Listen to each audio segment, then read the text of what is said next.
Hello, Tim and Nancy. Here's your sewer scope from today's inspection. That's me in your basement looking at your main sewer stack pipe. That's the access point, the only one that I could find in the basement. There might be another clean out somewhere that you can get into the line.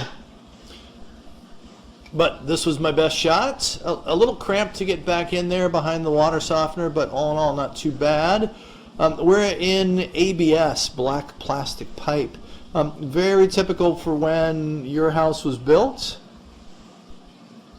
We are holding a little bit of water in the beginning of this pipe. So when I'm doing this, when I see this, the first thing that I say is, or think to myself is, okay, so what's holding the water up? And 9 times out of 10, it's just a wad of toilet paper that's get caught on a connection point or a joint. You can see on the bottom right side of your screen that brownish sludge.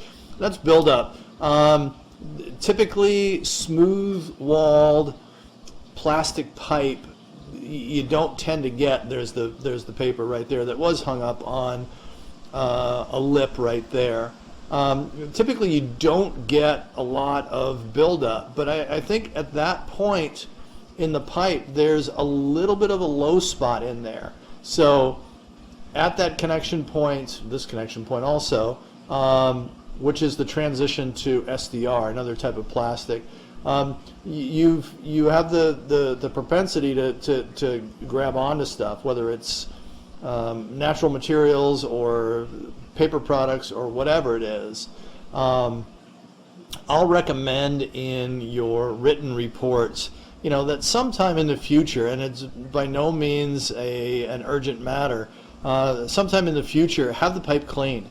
It's just a matter of good housekeeping. Clear it out. I would hydrojet it, just basically spraying in high pressure water. And that'll be good for you guys probably for the next 20 years. You won't have to worry about it in the future. And again, not a fun thing to spend money on, but again, it's just a good kind of upkeep and maintenance thing to do.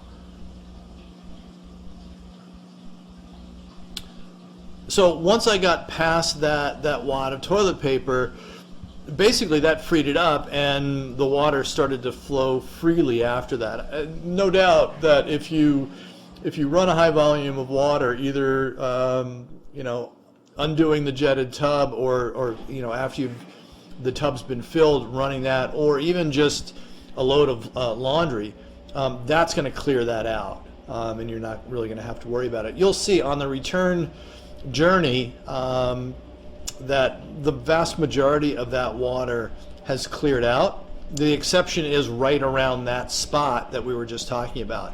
It is still holding a little bit of water. So this camera reel that I'm using today has 125 feet of cable to it.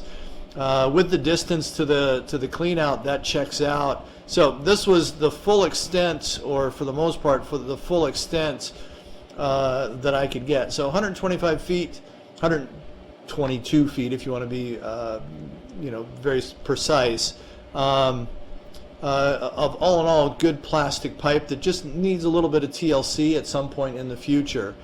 My guess is, knowing where the drain is in front of your house, you're maybe another 10 to 15 to the city connection, but all in all, pretty good. No major concerns, no damage, no defects. I'm keeping the camera rolling as I pull back. You're more than welcome to watch the overly exciting return journey. Please reach out to me with any questions. I'm always happy to be a resource.